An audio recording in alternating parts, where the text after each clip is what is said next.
Welcome to Insights in Sound, where we talk to the people behind the scenes, behind the technology, and behind the music. People you may not know, but you should. And please check out getitinwriting.net/shows for a full list of our podcast YouTube series.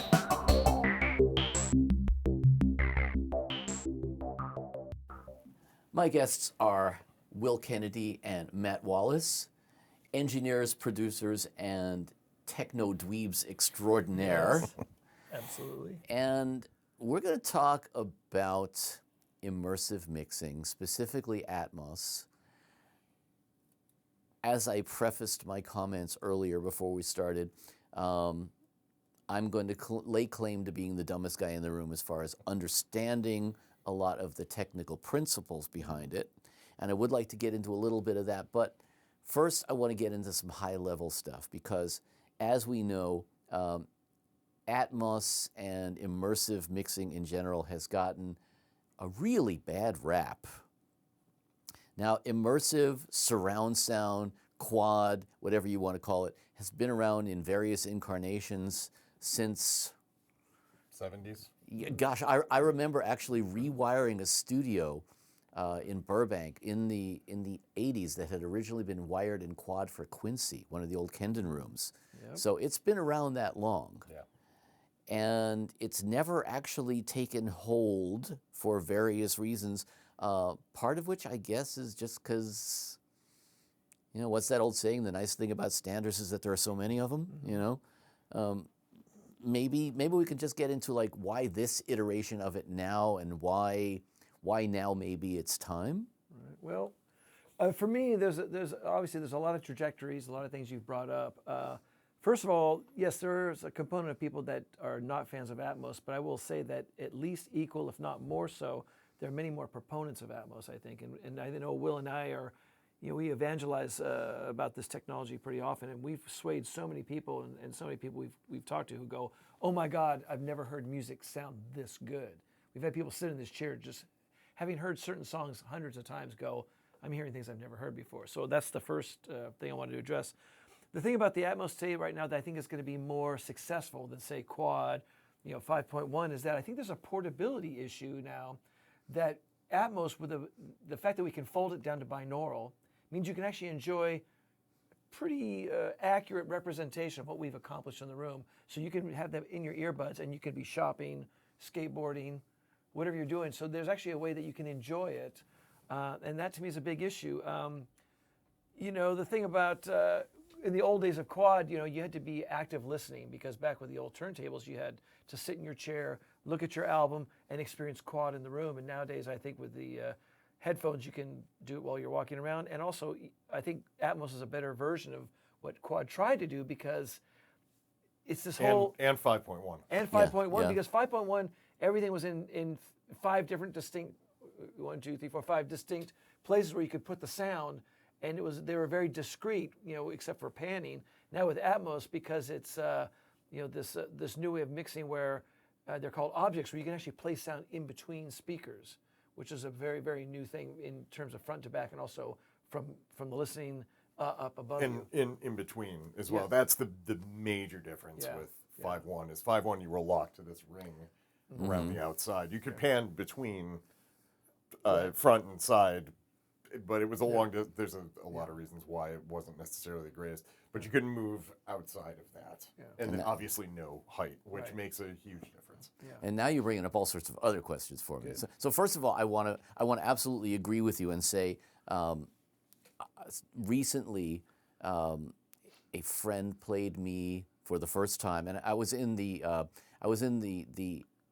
Atmos room at Blackbird, and he played me the Atmos mix of Rocket Man, and I was in tears. I've heard that song literally hundreds of times, but I could finally pick out the acoustic guitar. It was over there, little stuff like that. So that I will give you absolutely. Now, when you start talking about placing things, a couple of questions. First of all, and I'll just throw these out there, and then you can address them in any order that you want. First of all, there is that issue of where you're placing things as objects. And I know that there are many different methods that people have attacked here. There's object-based mixing versus, I don't even know what the other... Bed. Yeah, beds and stuff. And hang on to your question, but I want to dive in right there. Cool, Because please. this has been, at least amongst mixers and people who are attempting to get into Atmos, there's this, it's one of those things, I feel like it's a debate that is, pointless is the word I'm going to use. It's a little too harsh. We have done, a number of us have done some pretty exhaustive research into, because at first people are like, oh, you have to mix with objects. Oh, you have to mix with the bed. And there are some differences in terms of what you're able to do on the headphone side with an object versus a bed.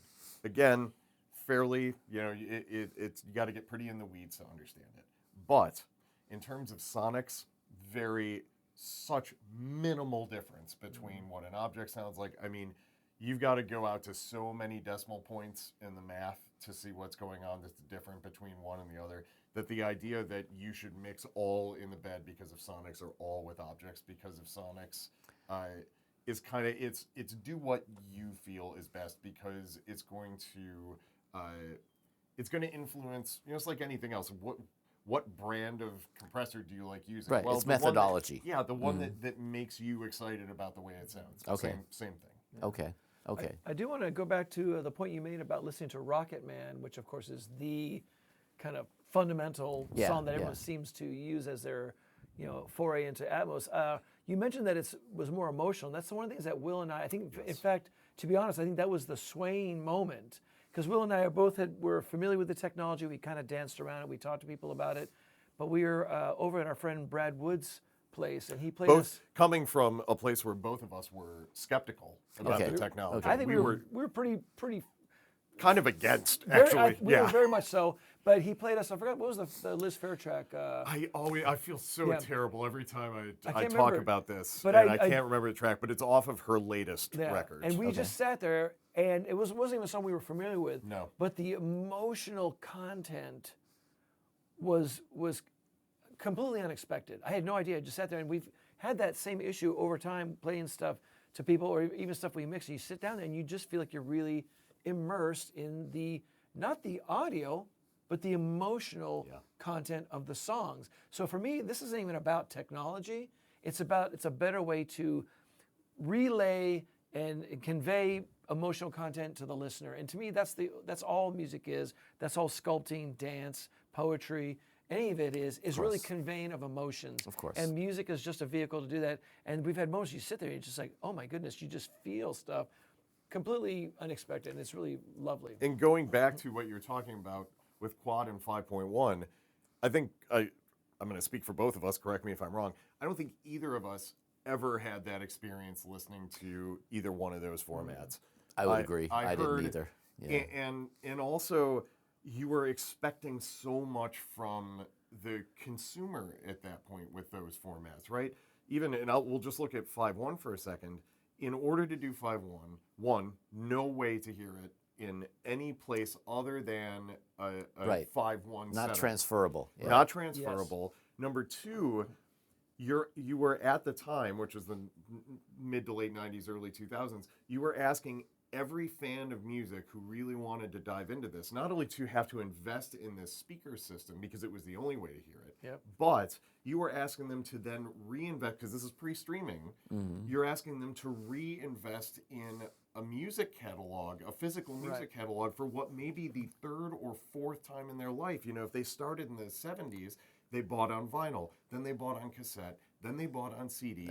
Now they're supposed to buy on 5.1. For 5.1, which was a DVD at the time, and it was one step too far, I think, for everybody. Whereas Atmos, because the file we create has built into it how to fold down. Like, we make one file, it will play back on headphones. It will play back on a 5.1 system. It will play back on a 7.1 system. We don't have to do multiple mixes, and nobody has to buy anything. You're already getting it. If you have one of the streaming services that provides it, you've got it there, and you just flip a switch.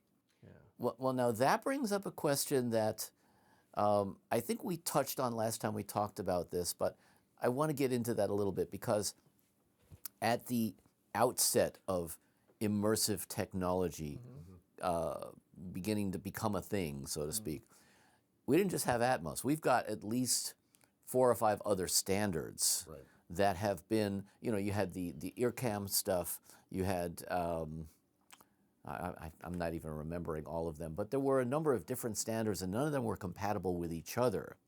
The earcam at the time got a lot of good publicity because you could expand or contract your mixes of anything, from like 19 speakers. A lot of it was being used in museums, exhibitions, whatnot, where they would have 30, 40 speakers and really have it everywhere, and then be able to compress that down to, if it's a traveling exhibition, for example, down to 6 speakers, down to, whatever it was, and that made it more flexible. Now, is Atmos that universal in terms of, or is it just, like 7151? Can it really translate to every system? Well, that's a good question. The only thing that I was thinking about as you were asking the question is that for me, for the first time, I've been doing music production, mixing, engineering for 40 years. One of the biggest frustrations in stereo was every time you went to another studio, everything sounded different. And so I had to bring my own little speakers along, which were great for mid-range and high-end, but I couldn't tell what the low-end was doing. So every single room was a crapshoot. And you'd go into a new studio with a new band, and you do your best work, and then you take it home and you go, what the hell's happening with the monitors? One of the nice things about Atmos that I had no expectations of, and that is our room is tuned by Dolby. Capitol is tuned by Dolby. So is Blackbird. So all these rooms, we've taken our mixes, and for the first time in 40 years, we can play our mixes from here, go to Capitol and go, there's our mix. Like there's nothing missing. We don't look at each other like, what happened to the mid-range or what happened to the low end? It's like, it's the same mix. And that is such a relief because now I feel confident wherever we go, plug in, do some tweaks, that's our mix, especially if it's tuned by Dolby. Even with different monitors? Even with different monitors. Even with different Really? monitors. Yep. In fact, not to stretch this too far, but you can argue that it doesn't really matter what kind of monitors you have because once Dolby tunes it and does their thing, things are going to sound pretty darn similar, much more similar than they ever have. We have our system done by Cali, under $10,000 in speakers. We would take our mixes to Capitol Studio C, which has, I think, about 170 grand in speakers. And it was like, there's the mix. I will say, was it different? Yes.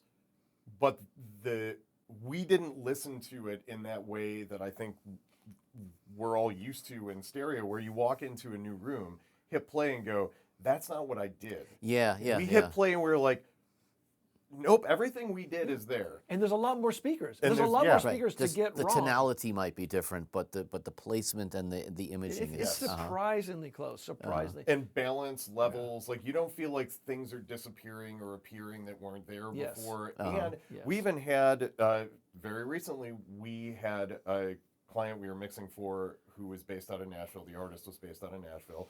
And they were checking the mixes on headphones, but we could kind of tell they just weren't getting what was, what we were hearing in here. So they booked Blackbird. They went into the same room you were in at Blackbird, and we sent them the files. And I had complete confidence that what they were going to hear at Blackbird was going to tell them what we were hearing here. And sure enough, the artist heard it and went, oh, now I understand. Yeah, at the time it was issues with the way that Apple Music was playing back the Atmos mixes because their MP4 leaves a bit to be desired. It's gotten better, certainly. So yeah, there's questions in the headphones, but like you say, once it went to Blackbird, he's like, oh yeah, now I get it. Yeah. And we've had that happen a number of times where artists, when they finally hear it in a room, they go, okay, now I understand what's happening. So nobody ever hears it, assuming the mixes are well done, obviously. Nobody ever sits in a studio, hears their song and goes, that's awful. Yeah. Almost universally, the reaction is, oh my God. Yeah.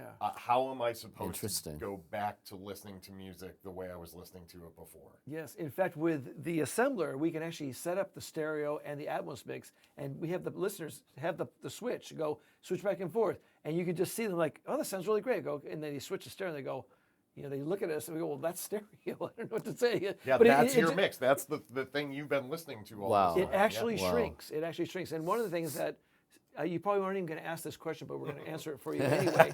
And that is this.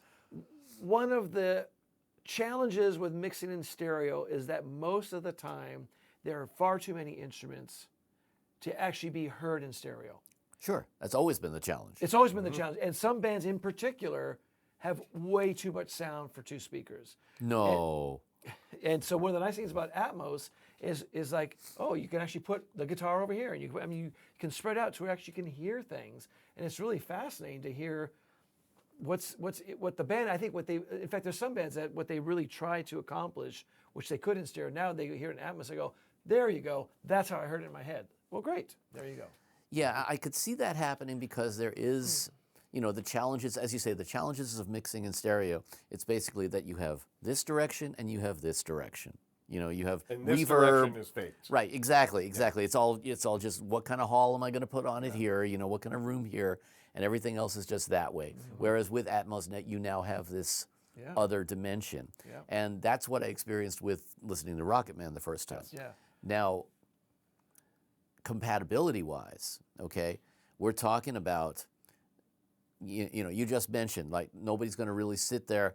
The same way you're not going to sit and have that quad experience. People don't listen actively to music anymore. Music is a pastime in that sense. It's a background to a lot of things.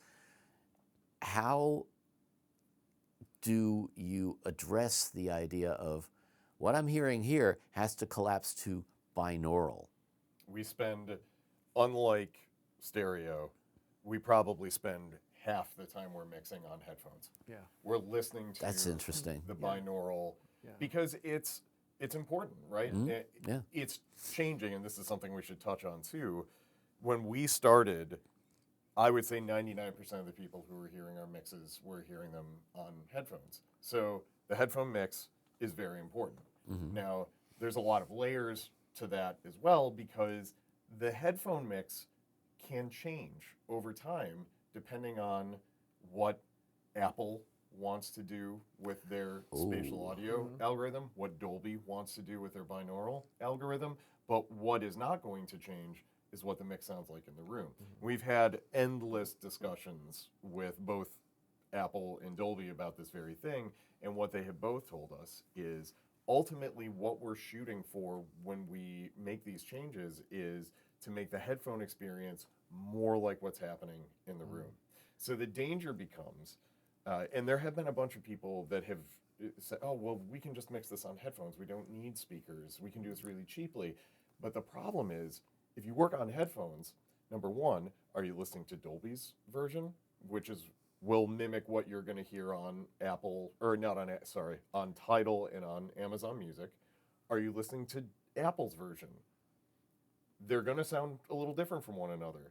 And what happens if a month from now, Apple updates spatial audio in a way that tweaks your mix such that what you did on headphones, never having heard it in the room, no longer works as well? So your mix can actually degrade over time because Apple and Dolby are pushing towards recreating this in headphones. That's unnerving. It's It's like we've grown up kind of used to the idea that once a mix is done, I mean, of course, we all know a mix is never done, but once you sign off on the mix and say, okay, this is what I'm giving you, that's what it's going to sound like forever. Yeah, and it's interesting. We both were very recently at NAMM, and over and over again at NAMM, I was hearing.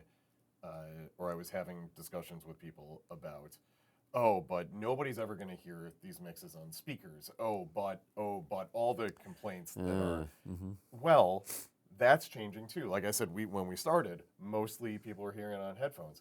Now there are a bunch of sound bars. Now there's a much more affordable. Sonos just introduced a small speaker. And what's funny is that each one of these leaps, now the people that were saying, but nobody's ever going to hear it on speakers. Now they're saying, but nobody's going to hear it the way it sounds in the studio. And then suddenly I just went, okay, you're mixing in stereo, right?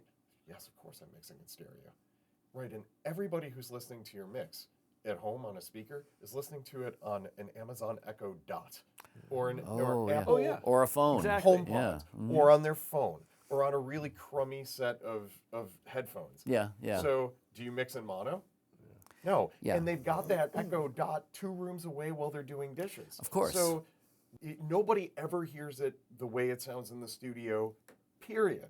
And hasn't really ever. No, unless they're hi-fi people, they're All three listening of them? to music for enjoyment. And so this to me is, we're upping the bar of what music can sound like. And the people who are casual music listeners will continue to be casual music listeners. But now they're listening to, arguably, obviously, great stereo mixes are great. Great songs are great. Doesn't matter what format it is. But for the people that care, this can be a whole new experience for them. Yeah. In fact, I think we've gotten closer to having the listener's experience outside this room. I think it's the closest for me it's ever been in my entire career. Because I know that when we're sitting here and we listen in the room, sounds amazing. And we put on our AirPod Maxes, you go back and forth, you go, it sounds like the mix. I mean, it's really off the Dolby Render. It's incredibly close. And as you mentioned, Amazon and Tidal, they have the same playback algorithm. So when you listen, I think it's closer than it's ever been. Our intentions are finally closer. Obviously, Apple has its challenges here and there, but it's never been closer for me ever. And now, what we have, who's putting out in the cars? We got Tesla. No, Tesla, not yet. BMW. Lucid, BMW, Mercedes, Volvo's got Atmos. And it's coming. In fact, I'm going up to San Francisco to Dolby headquarters in a couple of weeks. And I spoke with the person who does the automotive industry outreach. It's coming in every car. In China, it's close to standard at this point. And I got to say, in cars, because we've listened in a couple, it's the closest thing I've ever heard to sitting in here. I mean, it's shockingly good. Well, now that brings to mind the question. Okay, so when you're mixing in a surround room like this with an immersive system, you are placing objects, as you say, and you have the sound coming from these sources. It's coming from up there, it's coming from back there, wherever it's coming from. Once you translate that to binaural, this is, in a certain sense, contrived, is it not? Sure. Absolutely. Sure. So that would make me a little concerned with how accurate is that contrivance. Can I know? I remember, gosh, it's got to be like late 90s or early 2000s. I went to an AES show, and they had a demonstration of what was then early binaural. And part of the demonstration I remember was, you put on a blindfold and some headphones, and they replicated somebody shaking a box of paper clips going around your head and stuff like that. And I'm thinking to myself, okay, it sounds so accurate, it sounds so real, but it's contrived. Of course. So we're doing this all electronically. How do we know that what we're doing is going to translate like that to every system? Can I answer Sure, this? Please, I really... In your voice? Okay, good. Who cares? Seriously, But- who cares? Does it sound good? And the bottom line is to take it even a step further, everything that us three have listened to from mono and stereo onward has all been contrived. Fair point. Every Fair bit of point. it. Every single bit of it. So when we started off, well, you want to make the drum sound like it's farther away, set up a microphone far away from the drum. Hit the drum, use that microphone. Okay, now it sounds like it's farther away. use reverb. Or later on, I don't want to set up that microphone. Let's use reverb. Contrived.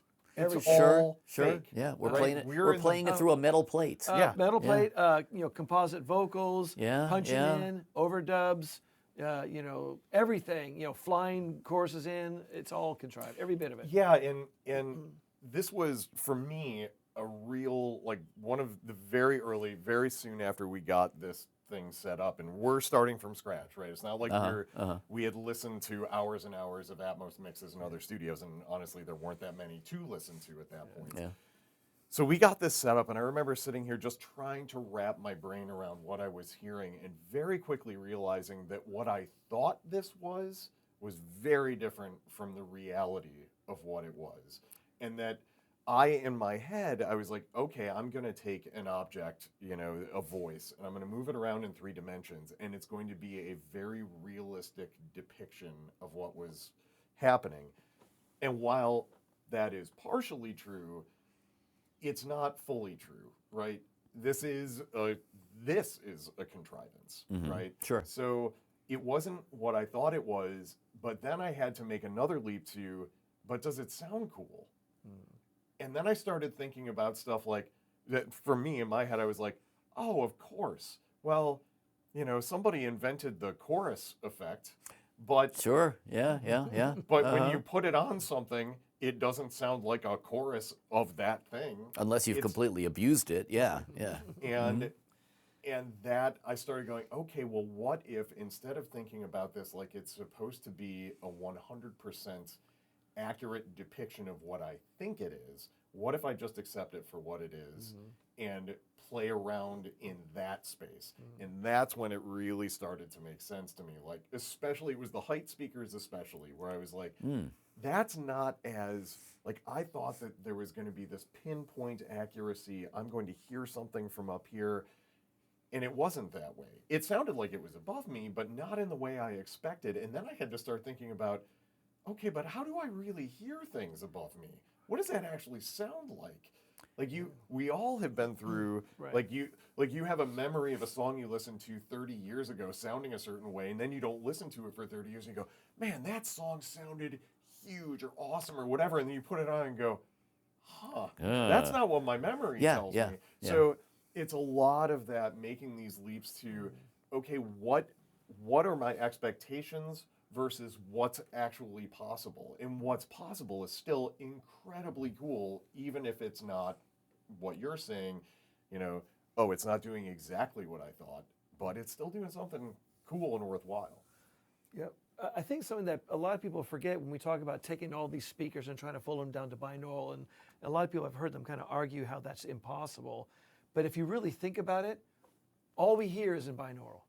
Well, that's all. Like sitting in this room, you're still hearing in binaural. Okay, well, and now you're bringing up exactly the okay. So here's the big question that comes up. You wanted to go deep, didn't you? No, dude, I'm down. All right, absolutely. This is what I wanted. So the big question that comes up when I talk to people about this is, what's the purpose? What am I trying to accomplish? Like, for example, if I go to a show, right? If I want to create a live situation, band's in front of me, okay? Sure. What am I hearing behind me? Reflections and room noise and audience, right? Hopefully not too much audience, right? If I am in a, I could see, for example, I have seen some applications where you have a video that's like an interactive video and you want to be up on stage. I want to look at the bass player and, feel the bass player. I want to turn around and look at the drummer and, hear the snare moving as I, that kind of thing. That's disconcerting, right? That's cool if you're actually on stage, but these days, even if you're on stage, you're probably in in-ears. So your room's going to be doing different things anyway. So what's your intention when you're talking about directionality? It's like, I'm still going to want to localize most things in a stereo field, am I not? You'd be surprised. Yeah. Well, that's what I'm asking. Well, I mean, look, for all the catalog stuff we mix, we definitely tend to be kind of, stage centric. That's kind of where we start. Okay. Because we made mistakes like on B-52s where we spread it out and the whole thing collapsed. So we did end up with a band primarily being in front of you. Which we fixed before it was released. Of course. Just for the cameras. For the cameras, we did fix it, but I know initially it was like a new toy, and Will and I were like, we'll spread things out, and the thing just kind of fell apart. And we learned, and the part of this whole job is learning what you want to have stage-centric and what things can be ancillary. And it's really nice hearing the vocals and the chatter behind you, and sometimes the horns behind you. So a lot of it can be kind of fun. And you just imagine yourself being somewhat on the stage, but having some of the people around you. It's just a fun new way of listening to things. For me, the other component that's really, really important that you haven't brought up yet, and that is, for Will and I and a lot of Atmos mixers, we've had to unlearn mixing in stereo. Yeah. Because mixing in stereo, say we mix the Daniel Keller band, and we've got all these guitars and acoustic guitars, something like that, and you go, hey, I want to solo up the acoustic guitar. If we solo up the acoustic guitar, it would sound very thin like a tambourine. Yes. Because we'd carve all the low end out of it so we can squeeze it in the mix. Yep. So all the stuff we had to do, carving and placing and compressing and EQing, And then the mastering person had to carve and compress, and because we want to get levels, there's a lot of stuff we had to do to honestly bastardize sound, to make stereo sound cool. Now with Atmos, like that acoustic guitar from your mix from the Daniel Keller album, and you have this mix in Atmos, now we're going to pull back the low end, we're going to take off some of the compression, we can put it in a place you go, well, that's how the acoustic guitar sounds like, because we have the space to do it. All this like competitive compression, competitive limiting, competitive equalization, we've had to unlearn, undo. Those are tools that are no longer effective in Atmos. In fact, it's to the detriment of Atmos. I can actually argue that the original intention of stuff we mixed, where how the people recorded a certain instrument, we can actually get back to that now, because we're not going for volume wars, we're not going for compression wars, and we have a much larger palette to spread the instruments out so they can actually breathe. And that to me has been monumental. Which, to come back to the binaural thing, to me, that's the big win, is even if the binaural experience isn't giving you the same kind of three-dimensional feeling that you get in a room full of speakers, what it is giving you is it's allowing us to do that, and it's translating that higher fidelity, more broad range experience to your headphone experience. Yeah. All the technology is taking what we're doing and allowing everything to be heard better without having to EQ and compress and squeeze, and it's really thrilling to listen to. In fact, I'll illustrate that even clearer. When Will and I are mixing, we start with a stereo mix, and of course that stereo mix has already been mixed and compressed and mastered, et cetera, et cetera. And so Will and I start with our Atmos mix, and our first goal is to replicate what we believe the artist and the producer and the mixer initially wanted. Because Will's comment is, do no harm. So that's our first thing. Yeah. So we want to make it sound at least as good as that. And oftentimes we work really hard, because we have to recreate the stereo mix. We have to work really hard to make the Atmos sound as good as the stereo mix. Then we take it further. And for us, the moment we've been successful is when you have the headphones on, you listen in binaural, our Atmos mix mixed down to binaural, and you flip back and forth between the stereo mix and the binaural, and 99.9 times out of 10, we go, the binaural mix sounds better than the stereo. This is a binaural stereo rendering of the original mix. And it's like, I can hear things clear. I still don't understand why that's happening. I don't understand why, because it's still the same instruments, it's still a stereo field, but I can hear things better now. And I think it's because we've allowed ourselves to give space to the music, not try to hammer things, and make it more, for lack of a better word, musical. And it's still, I don't understand how our new mix sounds more open. It's still a stereo mix. It sounds more open, and it's such a thrill. So then what you're saying, to go back to my question about directionality, what you're saying is that the field is still largely in front of me, right? I mean, I'm not playing around with stuff behind me and weird stuff like that. You mind if I jump in on that? Please. Yeah. That is, I think, and again, correct me if I'm wrong, I feel like that is about 90% dependent on production. Okay. What we can do. So if we're doing a live record, you're absolutely right. That's meant to be presented. Nobody wants to stand in the middle of a stage for an hour-long concert, right? They want to feel like they're in the audience. So then you're going to stage everything in front of you. For, like, we just did, I'd say our work is about 50-50 new records and catalog stuff. The new records, because production has changed so much, they're sort of over-recording and a lot of times layering things, but that gives us an opportunity to take those things that are layered in the stereo space and go, oh, well, let's keep the thing that most needs to keep your focus up here, but now we can stage this. Like, let's move the second layer here. Let's move the third layer back here. And what you end up with is, and it's the comment that I hear a lot when people, who haven't heard this before, sit and listen to it. It's like, immersive is the word.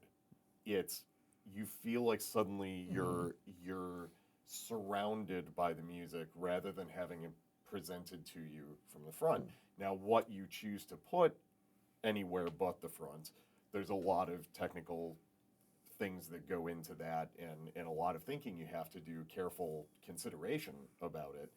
But when you get it right, it's pretty incredible, and it's something that can't be replicated. And it's not so much about directionality as it is about feeling, I think. And to add to that, I mean, imagine, I just thought of this kind of comparison. Stereo mixes are like archaeology. You know, the kind of important stuff's up top, and the older stuff kind of gets smushed down. Like you get all your vocals and your primary guitars and all the things that aren't as important, like the backgrounds or the keyboards, or it gets kind of tamped down in a stereo field. And so you can kind of hear it, sort of. Sometimes the mixer will bring it up here and there. And what we're doing, we've taken this plane and we flipped it this way, and now you have the important stuff here, and the other stuff is behind you. So it's a way where you can kind of go, oh, that's kind of cool. So it also reveal some of the stuff that might get clouded because there's so much layering to create these sounds. Now you're uncovering stuff. The vocal has more space because you didn't have to stuff all this padding in around it. Now we've got more space to spread it out. So would you say, is it fair to say that it's somewhat analogous to not so much surround, but let's say a wide screen, a wider screen in that sense, with also adding depth? I think that's accurate. For me, I think that's very accurate. I think it is a bit of a misnomer to say it's surround sound because it's hard to really hear stuff that well behind you. And it's annoying. You know, if you have something that's back there, it's gimmicky. Yeah, but it's you know? what we basically accomplish is basically super stereo. So here's your stereo. And we just take it like this. And we just open it up, and we just kind of create more space for all the instruments. I mean, that's at least mine. That makes a whole lot more sense in a way because it sounds more, to me, the concept sounds more organic. I think that's the important thing is, and I don't think either of us have said this so far, this isn't about the technology, about showing off the technology, right? Oh, yeah. The technology always needs to serve the music. Yes. And if the music is presented as, like, if we're working on a catalog thing and we have this just 2 guitars, bass, and drums, well, we're not going to put the 2 guitars behind us or off to the side. Who wants to listen to that? Thank you. So in that case, it's more about what can we do to enhance the experience? That, you know, the original intention wasn't to do something crazy with this. We're not here to show off what all these speakers can do. We're here to present the music in a great way. When the production suggests that we can use more of the technology, then we use it. It has to be appropriate. Yeah, we actually, fortunately, unwittingly passed a test with Rhino when they first came here. They were one of our first clients, and they asked us kind of our, basically, general rule of mixing in Atmos, and we said, we can make every single song a roller coaster ride. We can have things swirling around and all this kind of stuff. And Will and I said, listen, we do want the technology to serve the song. We want it to enhance the song, and the technology should honestly be, you shouldn't even notice it. Now, you bring up another issue that I think is really important, and it's one that has been brought up many times, and that is intention. Because, as you mentioned, you're about 50% new material and 50%, Now, I remember hearing an immersive Marvin Gaye mix that absolutely pissed me off because the vocal was buried, all of the stuff that really, to me, made the emotional impact of his recordings so powerful. Because a lot of those recordings, as you say, it was really sparse, and so creating something that goes along with the artist's intention, particularly when the artist is either not with you or no longer with us at all, there's an ethical thing there when you talk about do no harm, right? I mean, how do you address that, and how do you use this technology to make it better, in whose opinion? I mean, we can get into all of that, but how do you approach that? That's a good question. One of the things that Will and I think, do without even speaking about it, and that is we really honestly put ourselves in the position of the people who wrote and created the music. That's the first thing. And we actually, if you compare us to other mixers, I would say we are exceptionally slow. We're very, very slow Atmos mixers because we are absolutely dedicated to trying to really honor the music. And I think it's been to us a detriment in terms of finances, because we know people who do albums very quickly, in days or whatever. But Will and I will spend a lot of time because we really want to get it right, and we really do utilize the technology. Like we've mixed, Ronnie James Dio's Holy Diver. Yeah. We're currently mixing Black Sabbath Live Evil. That's some dense stuff. That's some dense stuff. But the thing of it is that we've heard other people do some mixes where it's easy to slap on a sample on the snare drum, and it sounds really amazing. But the moment he does a fill, you go, that's a sample. And Will and I meticulously do these specific rides. So when you listen to our mixes, you go, man, that drum set sounds so much better than the original. But when they do a fill, it doesn't sound like samples. We spend considerable time making it so you absolutely don't hear the technology. We really, really, really work at it. So when people hear it, they go, that sounds amazing. It sounds like it sounds like you didn't do anything. There you go. And so our job is to always honor the original people. Because look, if it's our record, if it's the Will Kennedy, Matt Wallace record, oh my God, we're going to do all kinds of stuff. Yeah. But generally, we really listen to what people do, and we want to honor it. So we were very, very careful. Yeah, and two things. One, on that point, I can't think of a mix that we've done that either the artist or somebody from the artist camp hasn't been involved in. Maybe a couple, but actually even in those cases, if they haven't been involved, it's because they chose not to be involved. It's not that they weren't given the opportunity. Yes. It's that they went, whatever it sounds like, I'm sure is fine. Really? Yeah. That's almost hard to imagine that any artist would feel that way about their work, but okay. Yeah. Who am I to say? Yeah, but also, and I think that steps into, so first of all, we're absolutely getting feedback on these things from stakeholders. The second piece is, this is all on a continuum, right? So think about when mono was moving into stereo. Think about the Beatles stereo mixes that everybody makes fun of.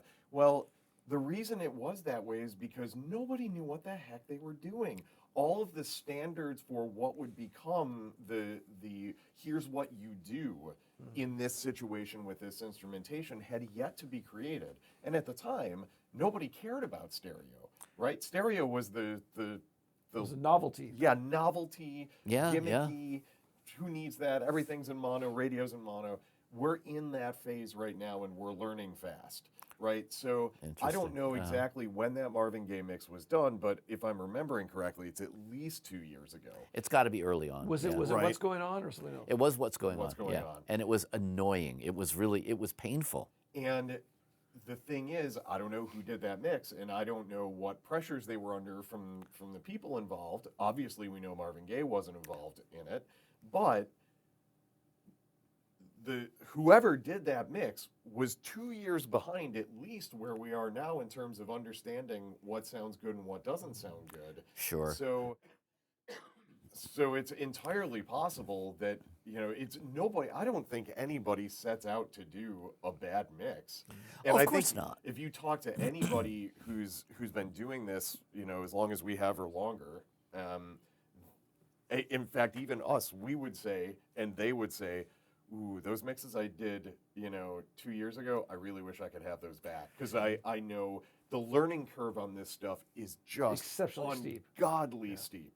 Yeah. The difference between doing this and doing stereo, you think you're going to walk in, I know I did. I thought I was going to walk into it, I was going to have this foundation of knowledge, and then I was just going to build on that. Or as a friend of mine put it, I thought it was going to be advanced panning. No, I very, very quickly was like, oh my good Lord, like everything I thought was going to work suddenly wasn't working. And then I had to dig right back down to ground level and go, okay, this isn't what it was before. It's like learning 3D chess, right? Yeah, some of this stuff applies, some of it doesn't apply. Some of it applies, but in a way that's different from the way it applied when I was doing stereo mixing.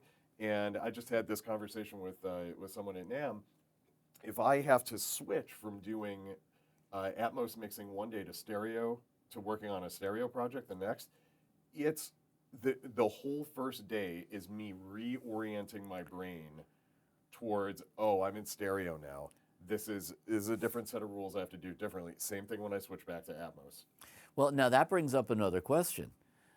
What if you are in a situation where you have to create a stereo mix and an Atmos mix, are you starting with one and going to the other? Are you handling them as completely separate entities? Well, here's the thing. It depends on how you're mixing. You can either mix from stems, which are basically multiple kind of stereo versions of different pieces. Right? Where a stereo mix has been done. This happens most Sure. often when new stereo mix has been done. They created stems, and then we work from the stems. Right. Okay. And then some of the stuff we've done, like the catalog stuff, we actually get the multi-tracks, and we have to start from there. And so basically, to answer your question, yes, yes, and yes. So say B-52s, we had to basically recreate their mix exactly to start. In stereo. Which took us a bit of time for a lot of reasons. Well, those were Don Was mixes, right? Well, there's Don Was and Nile Rodgers. Productions, yeah. But part of the problem is, without getting into too much detail, because it's a little bit on the boring side, there was also some speed fluctuations, different VSOs of either in mastering at some point in time. So we have to match the speed of the thing,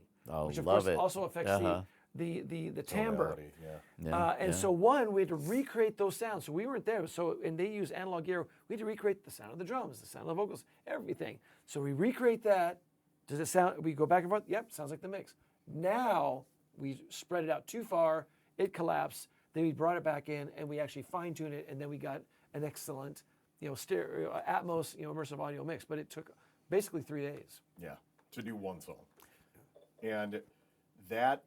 I think that generally speaking, that's the way we approach it up until now, because that's the workflow that's been established. And especially in the case of catalog stuff, everybody's got a memory of what the stereo mix sounded like. So as much as we can do exactly what we were talking about, make things wider, frequency spectrum and less compression and all that stuff. We can only do that up to a point, because people are very attached to the memory of what the thing sounded like before. So we have to be very careful about how we make improvements, where we make them, and are we ruining the vibe of what was there, even if technically the vibe is not correct recording. And for me, now that you're talking about it, I think there's a very, very exceptionally small little kind of bandwidth area where whatever we mix has to sound like Atmos, but not too Atmos. So we're basically hitting something like, okay, it still sounds like a stereo mix. Oh, there we go. That sounds like a wider, bigger stereo mix. Too far. Okay, what happened? What happened to the thing I'm familiar with? And that's the problem with catalog. New stuff, not a problem. We've done with the new Dave Matthews Band record. We did the new Group Love record. There was some, because they hadn't been released yet. The new Rustin Kelly record. New Rustin Kelly record. Right. We can actually do stuff to it because it hadn't been released yet. You didn't have expectations to fulfill. Yeah, but we've had stuff where we play stuff to people that are familiar with stuff, and they walk in and they go, that doesn't sound like that band. Like, what do you mean? Well, we're missing this, missing that. It doesn't feel like it. So it's a very, very fine line, a very narrow margin of not too much and not too little of an Atmos kind of aspect to it. And even with the new stuff, it's very dependent on the feelings of the artist and the producer. Sure. Right? Sure. And we've done things. Well, that comes down to intention, right? Yes. Yeah. We've done things where the artist is okay with us taking more risks and not having the end result of what we do just as closely as possible match what they already have in stereo. We've had other artists who go, this isn't what we did.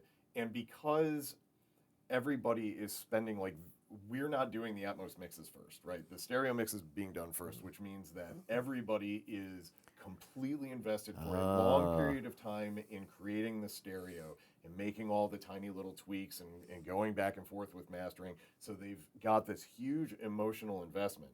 And sometimes having anything depart from that, they take as a complete departure from their intentions.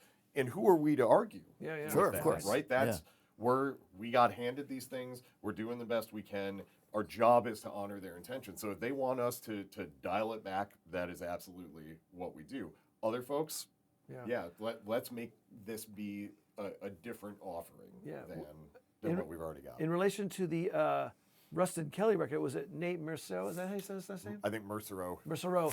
So brilliant job producing. Nate did a fantastic job producing it, and what was really nice and which was unique in working with him, he went song by song, and he said, this song, a little bit of Atmos. This song, a lot of Atmos. This song, medium Atmos. Yeah. So Nate was really tuned in. He goes, certain songs we want, Rustin and I wanted to feel Atmos-y. Some songs we really want to sound more like the stereo mix. That was really nice to have that, because he was like 50%, 75%. It was really good. Now, you bring up an interesting point, though, because you were talking earlier about how you do these Atmos mixes and they collapse down to stereo. So would it not make sense in certain instances to do the Atmos mix first and collapse it down? Well, it depends on, which we can do. We can, while we're doing the Atmos mix, we can flip over, we can listen in here on the fly to 7.1, 5.1. Sure, but does that stereo? I guess my question here, I just want to add this here. Sure. My question then is, if you attack it that way, if you start from there, is your stereo mix then the stereo mix that you would have done had you done the stereo mix first? Well, this is what I was getting to, because it's possible for us to do all of these things. The question becomes, where in the chain of events does the Atmos mix come? Because I feel like we've done Atmos mixes that fold down exceptionally well to stereo. And who's to say, and we could then go back in, listen to the stereo, hey, this sounds a little too loud, or maybe we need to EQ this a little bit. And then we can make those changes, and yes, they're going to affect the Atmos mix as well, but we can balance those two things like we have to balance everything else. And, for, say, an independent artist who doesn't have a huge budget and would like there to be one mixing process and not two, this is something I think we need to start looking at. And can we, so the answer to your question is, can it be done that way? Yes, it absolutely can. It just requires a big shift in the way we think about things. Yeah, and I think that shift is happening. Right now, obviously, stereo is still king, but Atmos is really giving it a run for its money. And once the scales tip and Atmos weighs in more, I think people are going to mix the Atmos mix first, and stereo is going to be the ancillary mix. And I think over time, what's going to happen is stereo is going to be the cute kind of extra bonus track you can get, and Atmos is going to be the primary one. I think that's going to happen in the next 4 or 5 years. That's the feeling I get. It's interesting that you said, I was actually going to ask you if you feel that it's really evolving to that point. I have to say, when we started, I think we were both, looking at this like, we're going to do this. Let's see how much legs it's got, how far it can run. Right, and right. Maybe it'll be successful. Maybe it'll end up a niche thing. We didn't know. And I know that in my heart of hearts, I was like, I'm not sure, but this is fun and we're having a good time and we get to work on great music, so I'm not complaining about it. As time goes by, the momentum is picking up. It's not going away, and it's already, Atmos is way further down the road than 5.1 ever was in terms of adoption. Agreed. As more and more of these portable speakers come out with Atmos. Paul Wolf showed me the Sennheiser soundbar. Yeah. Amazing, you know? And I see the pathway in front of us. Are we going to make it all the way down the path? Still yet to be determined. But it's there, and it seems like it just feels like as time goes on, the momentum is building. It's not waning. One of the things that kind of dovetails to what you're saying there is that, and it was really unexpected for me, and that is, I feel like this is the return to fidelity. Because over the years, we hit our peak, everything sounds great, analog, blah, blah, blah, stereo, everything's great. And then, of course, MP3. We got MP3 started the changeover because people wanted portability in their music. They wanted convenience over sound. And I know a lot of people argued how terrible that was, but when I was a kid, I used to walk across a field of 45s at my friend's house, pick it up off the floor, dust it off, put it on the turntable, put a quarter on the needle. With your fingers on the, and absolutely. Scratches all get out. Yeah. So honestly, that technology was pretty sucky. Cassettes. Cassettes the worst sounding format ever. That are encoded with Dolby, and we didn't play it back, so it was super high-endy. But the thing about Atmos was very unexpected is that there's a return to fidelity. And fidelity is now at a premium. And it's at a premium in this space, but it's now becoming a premium in headphones now because it's like, it just sounds better. That's a great point. Completely unexpected. Yeah. Because I was going for the surround part of it, but what we didn't know is that it's expanded the fidelity. We got more low end, more high end, more clarity, less compression. It's a completely different world. And I think that's why it's going to be hard to go back to where we were. Even if we go back to stereo, which I don't think we will, I think it's going to be hard to go back to that super compressed, brick-old sound because it just sucks. Yeah, when we So obviously we volume match when we're A being against the stereo mix. We volume match that stereo mix, and we have a and this is important as to why the fidelity has come back in the Atmos space. We have to deliver these mixes at a very specific integrated level, so average level over the course of a whole song or a whole album, and it is way quieter than the average stereo mix today. And the numbers are -18 for Atmos, and a lot of stereo mixes were at kind of like -7. Yeah. Oh yeah, yeah. I mean, well, we all know about the compression wars. Absolutely. I mean, you know, yeah. So I think that's one of the things that happens when, you know, Matt was talking about we have that moment where we know we're on to something when we flip between the binaural and the stereo, and the binaural kind of lights you up a little more than the stereo does, where it had been reversed until that point. There are a lot of times where I'm flipping over to the stereo, and what I'm hearing that you kind of ignore when it's at full volume, now I'm hearing the overcompression and the distortion of the mix. It's way more obvious when you turn it down than when it's blasting at full volume.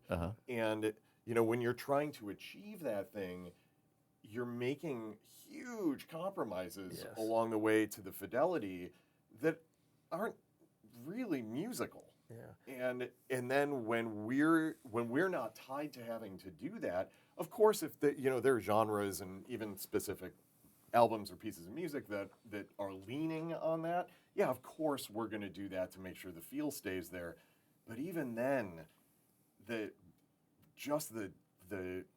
don't have the right word for it, other than fidelity. The fidelity of what we're able to create even within that world is so much more enjoyable to listen to than all of a sudden it just feels like the stereo one, like somebody's just got their foot on it, like cramming it in for you to listen to. And now with the advent of soundcheck being inherent in all the new iPhones, the stereo mix is now brought down to the level of the Atmos, and when you listen like that, that's got to sound tiny.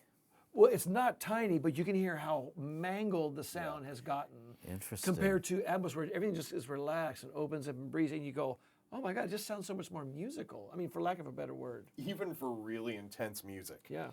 It's that, like, you think that like, oh, it feels so much more relaxed. Like, oh yeah, but what about my metal tune, or what about my EDM tune? Yeah, no, it's just, all the impact you want is there if it's been mixed correctly, but almost in a bigger way, because everything's got the space to have the impact. Yeah. Well, no, I was thinking of just the opposite. I mean, you've already explained what an Atmos mixing environment can do for an intense or very full production, you know, with my 46 guitar overdubs and all that stuff, right? Yeah. But what about a classical guitar recording or a simple, something like that where there's really not that much?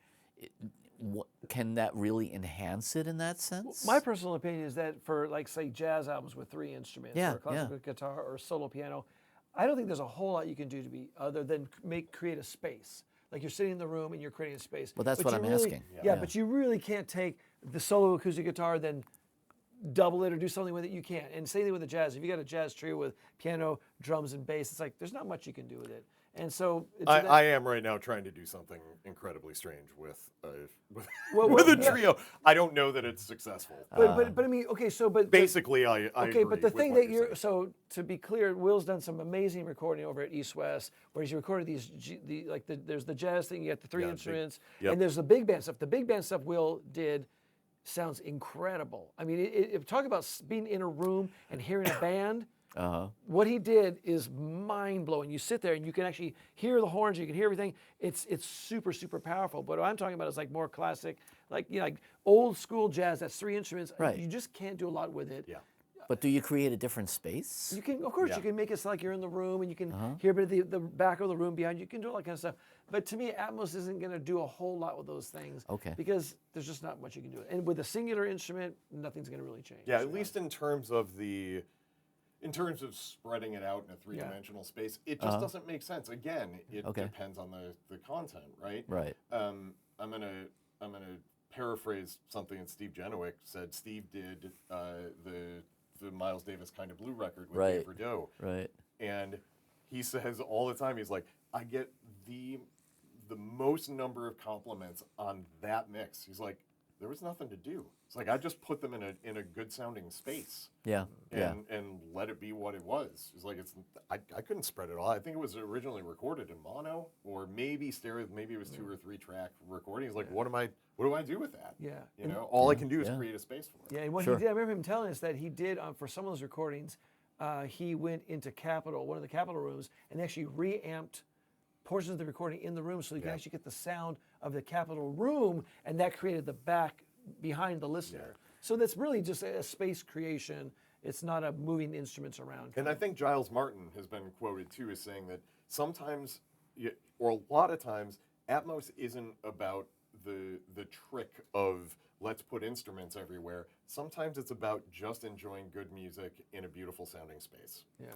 You know, it's funny because Giles Martin is the person who has been the most maligned for his comments about Atmos. And I take some of the things that I've brought to you as questions based on a lot of the grousing that you hear online from people saying, oh, you know, he's just trying to sell, you know, new technology and everything. And that poor guy. Well, I mean, look what shoes he's got to fill. Yeah, exactly. He's never gonna, and you look know, at, like, it wasn't like he got to put on training wheels and do a bunch of other stuff. Right. He dove in doing what is possibly the most celebrated catalog of music in certainly in the last 100 years. And stuff that people know it's intrinsically. Yeah, it's imprinted in our brains. Oh, you know, and you know, to that point, I don't know if you saw it, but years ago, Daniel Levitin was a brilliant musicologist.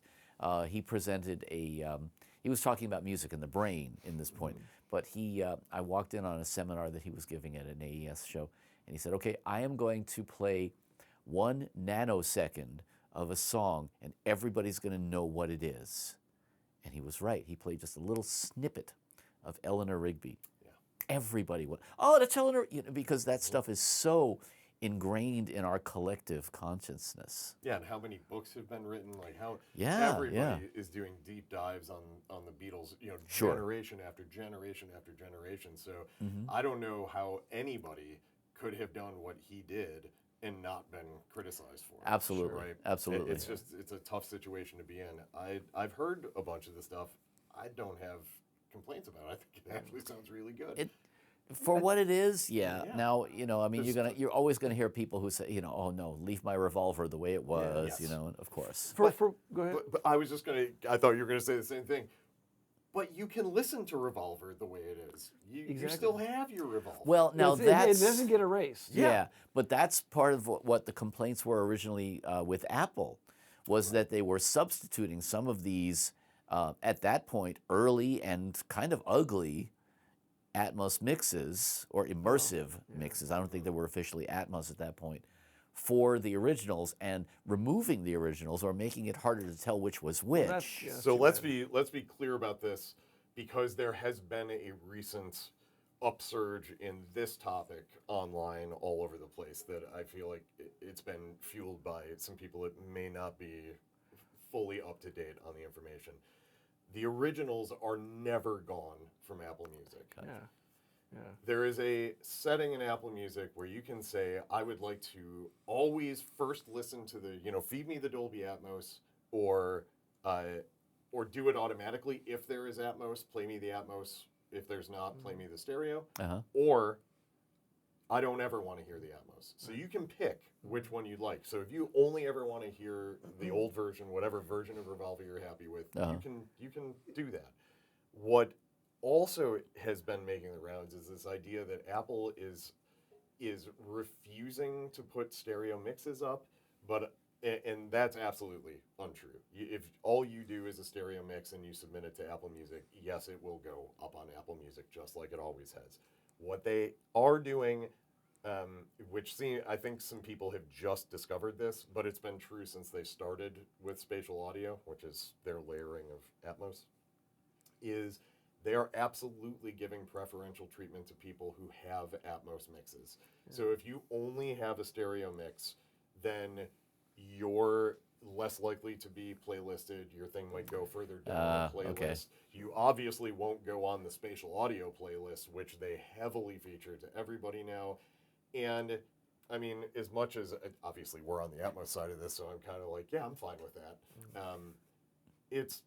It is what it is. Apple's trying to make this work, and so they want to reward the people that are investing in it early on.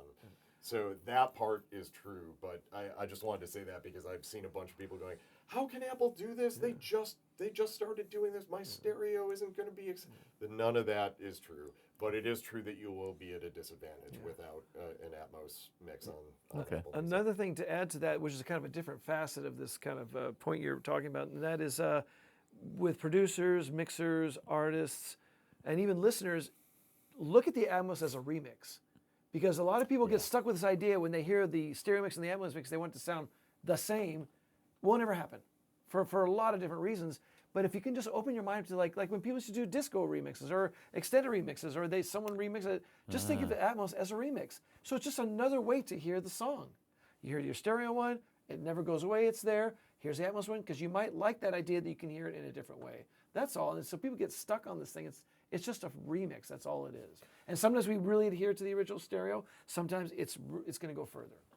Yeah, and from an artist standpoint, I think it speaks to it's worth engaging when the Atmos mix is being done. It's worth thinking about. You know how you have this. If you're smart and forward thinking, you have an opportunity to now present your music in a different way. You've done it the one way. Now you have opportunities to take that same batch of ingredients and present it in a different way that can be equally impactful to the stereo version, or maybe more. You know, that's always, there's the possibility that there's I'm going to use the same word twice. The possibility exists that you might see something in this that you couldn't see when you were forced to make the compromises in the stereo world. I'm not saying that's always going to happen, but wow, if that's a possibility, man, go grab it. And we love working with artists to have their vision come across in this form. Well, it's like having a new instrument. Yeah. You know, when synthesizers came into vogue, you know, and then different types of synthesis, you know. I mean, how many people glommed onto FM synthesis when it first came up? Sure. You know, every recording in the 80s has a DX7 on it, right? Yep. You know. Drum machines. Thank you. Yeah, exactly. You know, so it's what do you do with this new technology, and are you using it in a creative way? Yeah. Yeah, can it be, for those who say this is just a gimmick and it's never going to fly, can it be a gimmick? Absolutely. Sure. And I'm sure we've all heard. So can synthesizers. Gimmicky, but that's exactly. Everything is auto-tune. You know, auto-tune's nothing but a gimmick. Auto-tune, but now it's become an intrinsic part of pop music. It's an instrument. It's an instrument. You know, it's all how you choose to approach the technology. That's an excellent point right there. Have we missed anything? Is there anything else you want to wrap with here? Let's see. I think.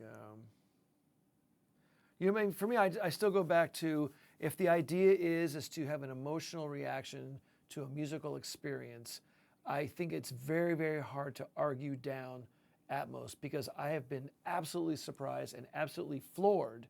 And again, back to your point earlier, Will and I were dragged in this kicking and screaming. I did not like it. I did not want to do it. But I've had moments where you sit, you go, oh my God, this is really the closest connection I've ever had to an artist or band's idea of what they're trying to get across. I've never been this close to the music. I've never been this close to the genesis or the inception of the actual reason to make the music. Completely unexpected, and I've had way more emotional experiences listening to stuff in Atmos than I've ever had, and I don't know why, but it's happening. Well, and I will say, knowing your work, knowing that you especially are kind of an old school mixer, an old school producer, recordist, you know. Just old period. Yeah, aren't we all? Yeah. But spry. Yeah. Spry. Exactly. Yes. Spunky. Yes. Exactly, yeah. But I think, you know, knowing that you come from that perspective, and I think you both do, you know, that to me says a lot, and I'm glad we had this conversation. Me too. Yeah. And look, a lot of us love the nostalgia of tape. We really do, and we worked on tape and we recorded on analog tape. Except splicing it. Yes, and I did a lot of that. I did a lot of that stuff. And there's certainly a nostalgia for listening back to that stuff, or listening to stuff on a transistor radio, and everything just sounds better with tube. But the bottom line is we're just moving people emotionally, and however the hell you do it, that works. That works. And everyone's just afraid to let go of, like, I didn't want to let go of analog tape when I had to learn Pro Tools. I hated that idea, but I learned it. And I also hated the idea of learning Atmos. I did not want to do it. I go kicking and screaming learning new stuff. Me either. Yeah. But the fact that it matters that this is, in fact, better ways to hear music. That's it.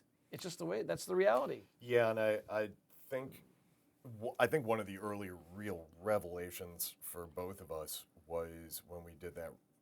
It's not released, but just for ourselves, we did that Replacements mix of Aching to Be. Oh yeah. Which was, it's the Replacements, and it's, for anybody who knows that song, it's very spare. It's a few guitar parts, vocals, bass drums, and that's it. And all we did was kind of put the parts in different places because we didn't really know what we were doing. And it took a song that was already very good, very emotional, like you did a great job in the first place. But now it had this dimension that just I think we both just got chills listening to it in this new format. Wow, it was amazing. You bring up that is actually the microcosm of everything we talked about is going to be in that song, because when we initially recorded that album, the band had a certain idea of how to do it, but the label, rightly so, wanted to make a record that was going to be successful. So they brought in Chris Lord-Alge, who's a very successful, exceptionally talented mixer, no doubt about it. But what he had to do to those songs to make them stand up and work for radio was he really basically had to focus on the drums, and the loudest, brightest, shiniest instruments were first and foremost, and all the ancillary, what I consider the personality of the band, kind of got tamped down. And he did that. And look, there's no argument why he had to do it at that time. But now that with the perspective of hindsight and 2020 vision, what he did accomplished a certain thing, and it worked for the singles, for the radio, I think was detrimental to that song on the album. We were able to uncover all that stuff. And you can now, into the Atmos, you can hear the little whispered background vocals of Slim, the guitar player, who was not the kind of guy who wanted to step up to the microphone and yell. And he's very kind of tentative. And even Chris Mars, their background vocals sound so tentative and plaintive, and just like, you can hear these guys that are kind of nervous to be even singing these things. And then you hear the guts of the band. Yeah. And that's why that mix is so disarming, because you hear the guys who kind of were shy and kind of got back in the corner and, like, point to the camera over at Paul, the singer. But but now we're like, no, we're gonna get all you guys here. And even the little tiny guitar parts that were just so quietly played, there they are. And that's what was so disarming and so emotional about that mix, is you can hear everyone. Everyone becomes equal. The quietest guy in the band is brought to the forefront, and the loudest guy, we're going to bring you down here so we can hear everybody. And that's why that was so successful. And that's a really incredible example of really what we've talked about. Yeah, and there's no arguing, like, all the, I can hear in my head people immediately, but that's not what was intended, but that's. But we can say without a doubt, no, this is what's intended, because this is a guy who produced the album. There. Yeah. Yes, yes, I produced it, and that's what we all really wanted. That's as artists. So you got commerce and you got artistry. That's the artistry version with the band, and I really tried to do initially. Again, Chris did what the label wanted him to do was to make it stand up and bark, and that works for certain songs and certain artists. But this really was a more honest, effective way of conveying that song in particular. You know what I mean? Yeah. Great points. Yeah. Great discussion. Thank you. Thanks for inviting us. Both of you, thank you so much, Matt Wallace, Will Kennedy. Thank you. Thank you for this insight. I feel like I actually learned something. Thank you. So I'm going to ask you a question. Uh-oh. What made you decide to do what you do, which is to go out to people in the audio field and ask them questions? What was it inside you intrinsically? Was it because you wanted the questions answered, or because you felt there were a lot of other people similar to you that wanted these questions answered?